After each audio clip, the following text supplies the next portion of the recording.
Now, you know as well as I do that in the world of hi-fi design, mildly interesting counts as very interesting indeed. Take this Marantz Model 60N integrated amplifier and network streamer.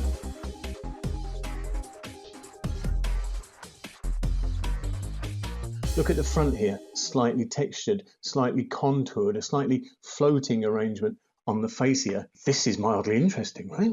This makes a big difference. This is very interesting indeed. And not only is the 60N mildly interesting to look at, it's got it where it counts too. £1,299 put Marantz his way, buys you 80 watts per channel of class AB amplification into an 8 ohm load. It buys you a host of physical inputs, both analog and digital. It buys you dual band Wi-Fi and Bluetooth connectivity. It buys you access to any music that's on a local network because it's room ready. It buys beautiful build quality, and it buys some interesting looks. Yeah, it's a very flexible device. Analog inputs consist of a USB-A, an Ethernet socket for network connection, an HDMI ARC in case you want to involve your TV in this system, digital optical and digital analog inputs. All of the physical and the wireless digital inputs lead to a 32-bit 384 kilohertz and DSD256 DAC, so everything that goes in digitally comes out in analog form in quite some style.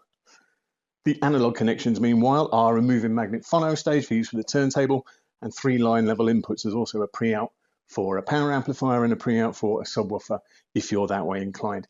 And then there's very chunky binding posts for use with a single pair of stereo speakers. The 60N is also part of the HEOS ecosystem, that's Home Entertainment Operating System, which basically means products from Marantz and its sister company Denon. But if you have appropriate products, then the 60N can form part of a multi-room system very easily and with great stability. The HEOS control app actually is very decent. It's a little bit cluttered and a little bit busy, but it's very stable and it's very comprehensive. And if you prefer, you know, the old school, there's also quite a large remote control, which is full function, loads of buttons, most of which are too small and none of which are backlit. And in performance terms, the Marantz has plenty going for it as well. Ultimately, for my taste, it's on the slightly polite and inoffensive side. It doesn't really want to sink its teeth in, even if the music you're listening to is crying out for that sort of treatment.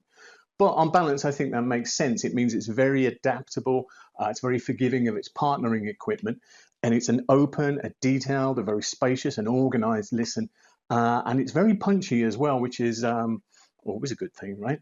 The full review, obviously, that I've written is at sound-advice.online. But in the meantime, don't let my description inoffensive put you off. This is inoffensive in the very best way. It means it'll get on with anyone.